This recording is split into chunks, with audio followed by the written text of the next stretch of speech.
vážení občania, hoci som už povedala raz, že to bol môj posledný vstup, bohužiaľ ešte nejaké reakcie zo strany občanov ma prinútili predsa len na nejaké tie ich pripomienky zareagovať. V prvom rade je to občan, ktorý hovorí o tom, že nový starosta alebo súčasný starosta, že nakúpil množstvo strojov a nič. Pokúsim sa to nejakým spôsobom vysvetliť. Úrad práce za môjho pôsobenia zamestnancom na aktivačné práce refundoval len oblečenie, obuv a my sme mohli kúpiť len také jednoduché nástroje, náradie, motíky, hrable, lopaty. Vtedy sa takéto stroje, o akých rozpráva tento náš občan, zakúpiť nedali.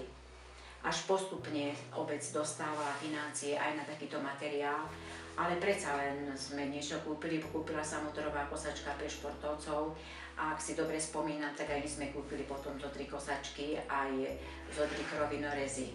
No a v súčasnej dobe, keď obec môže zamestnať skutočne v porovnaní s nami veľký počet záujemcov o túto prácu, pretože títo sú predsa len podmienení tým, že ak nebudú pracovať, tak prídu aj o ten príspevok 60 €, tak čím viacej má obec takýchto zamestnancov, tým má väčší príspevok práve na to, aby mohla takéto náradie alebo takéto stroje a náčinie, elektrické náčinie zakúpiť. Hádam len toľko.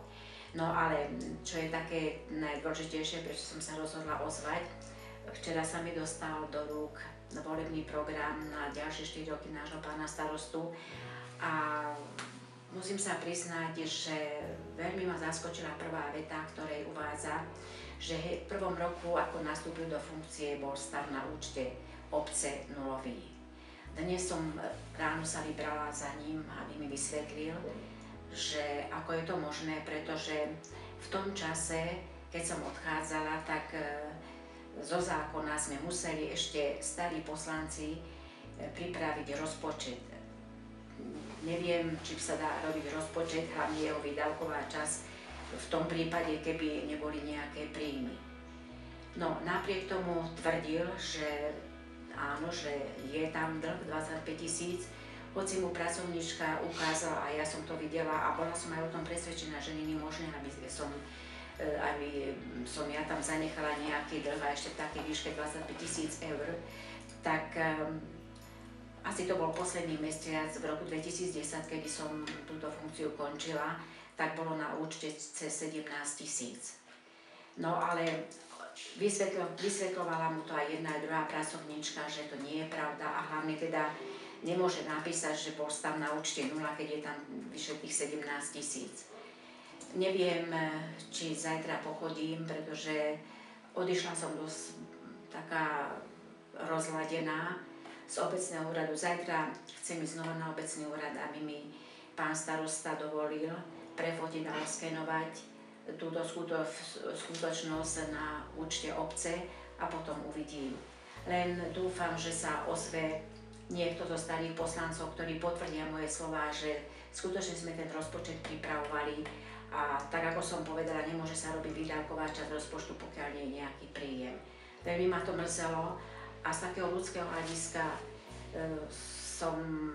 musím to spomenúť, že som do soboty na nedeľu, bolo ešte 3 hodiny ráno a som nespala, lebo ma to veľmi mrzelo. Som si myslela, že špina a klamstvo sa nosí len vo vysokej politike, ale vidím, že sa to prenáša už aj do komunálnej politiky. Viete, ja som pred voľbami absolútne nepočítala s tým, že by som sa mohla znova dostať do funkcie. Išla som len s tým, že sa mi nepodarilo tie 4 roky, tie posledné 4 roky, teda alebo tieto súčasné 4 roky dokončiť to, čo som mala akože v pláne.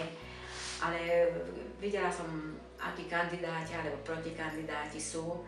Aj som rozmýšľala, či stiahnuť kandidátku, nakoniec som sa rozhodla, že predsa nie.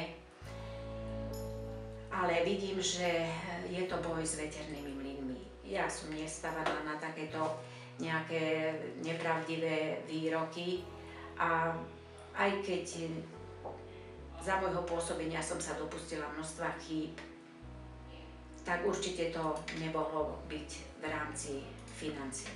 To by som si v živote nedovolila, to ma veľmi mrzí ako človeka. Keďže za pár dní sú voľby a už nebudem mať takúto príležitosť, ja by som sa chcela teraz veľmi srdečne poďakovať tým občanom, ktorí na mojej stránke ma podporili, ktorí na mojej práci aspoň niečo ocenili, a zároveň by som sa chcela poďakovať tým, ktorí napriek všetkému, čo bolo o mne popísané, sa predsa len rozhodnú mi dať v nastávajúcich voľbách aspoň niekoľko hlasov. A aj keď už teraz viem, že neprejdem, to ešte neznamená, že ja pre túto obec neprestanem pracovať. Pracovala som, pracujem aj budem pracovať hlavne v oblasti kultúry, a tá moja srdcovka, a to je nacvičovanie detských divadiel, bude u mňa pretrvávať aj naďalej, hoci takéto podpásovky zo strany niektorých občanov som nečakala. Ďakujem vám.